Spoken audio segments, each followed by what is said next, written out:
Dr. David P. Perrodin, and I am welcoming you to the second Fireside Chat for Educational Leadership 655, Pupil Services and Non-Discrimination with Viterbo University, Spring Semester 2023. Terrific start to class. You've been responding to discussion questions, and make sure you do that by Thursday of each week.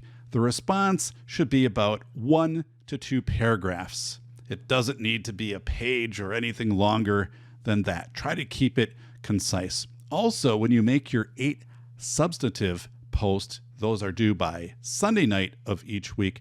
Those will be about 3 or 4 sentences long. Learning teams were announced on Saturday. Check in with your learning teams and share information on how to contact each other and how you want to proceed with that project. More information in the syllabus on page 10. Questions and reflections from week 1. Thanks for sharing about your experiences with outside agencies.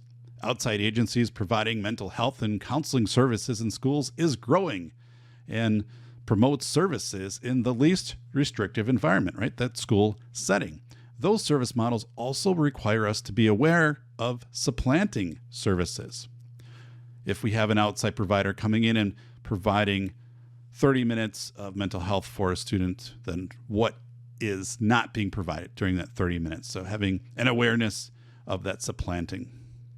Many of you discovered student or parent handbooks to have readability levels well into the college level. That's a relatively easy and often overlooked area to improve upon. And check for understanding from students and parents, and note that in a Board of Education report. Have a few students and a few parents read portions of the handbook and give you feedback. Did they understand what that section was? Did they know how to report bullying and harassment based upon what was provided in the handbook? And of course, you can continue to refine that handbook, and you should, year after year. Shoutouts. Angie wrote that her district's website has a drop-down box feature that allows viewers to have the text translated into different languages. If your district doesn't have this feature, pursue it. I'm also seeing this feature becoming native to many government and business websites. Again, that's something you'd want to note in your Pupil Services non-discrimination report, that's a step your district has taken to increase accessibility of your website to viewers. Ashley mentioned that her high school has a freshman night at the beginning of the school year. Even better, in December, they have an open house at the high school, and families can come in, meet staff, ask questions about policies and procedures, and the school also captures photos and videos of that to share out, maybe if somebody wasn't able to attend. So that is critical for induction. Think about the start of the school year, September, and then December, the changes that happen within a district, turnover in student body, turnover in staff. Lauren shared she works in a large district, and each building handles things differently. Well, that's also a feature of smaller districts.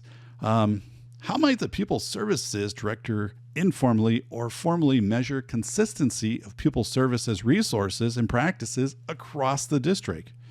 This can sometimes be observed in discipline entries into the school's data system. A principal opting to informally address matters might create far fewer entries into the school's discipline database. In turn, masking patterns of behavior such as bullying or truancy. The data won't inform you if the data doesn't exist. Make sure that you do have core consistency across those areas, especially in how policies are interpreted, such as bullying and harassment. Some of you are able to locate your district's special education population percentage and break it down by primary disability. This information is submitted by your special education director to the DPI every October. In addition to knowing the special education population profile of your district, become familiar with the 504 numbers. How many students are receiving 504 plans and for what areas, including mental health, anxiety, accessibility, Observe for trends. OHI is a notable disability area, and it's increasing and tending to be the avenue for services for students with mental health needs, depression, and anxiety. In addition, long COVID symptoms are appearing in both OHI and 504. Carly noted that speech language numbers have risen in her district. That's a pattern I'm also observing, and I expect it will continue. How might this impact decisions for staffing? What if you could fund a counselor or a speech language pathologist next year? Which one would you fund based upon your data? Best interest of the child. So talked about this before, and it's also on pages 134 and 135 in your text School of Errors. Some of you wrote about the quandary of acting in the best interest of a student and the impact that might have on the best interest of other students. There's no clear legal definition in education of best interest, but it's something educators are expected to consider on a case-by-case basis. Best interest is dependent upon professional discretion. Bagley and Stefkovich also agree that there's no consistent definition of best interests of the child. A content analysis of over 60 law review articles using this term, best interest of the student, or variation of it. Remember, we've gone through this before, but this is core, this is fundamental to being a pupil services director. There was no common theme, no shared use, and best interest will always be subjective, distilled from individual experiences, biases, perceptions of situations, and dynamic context. Everything is always laminated to time and context. You'll address this in your learning team project as you assemble your allergy supports for Bruce. You might have a rock star allergy plan for Bruce, but who is afforded professional discretion to act in his best interest and jab him with the EpiPen if that's what's needed to save his life? Looking ahead to week 2, we arrive at the intersection of disability and discrimination. We will consider student allergies and how non-discrimination practices apply, from practices to include students with allergies with their peers during lunch or other activities, including field trips.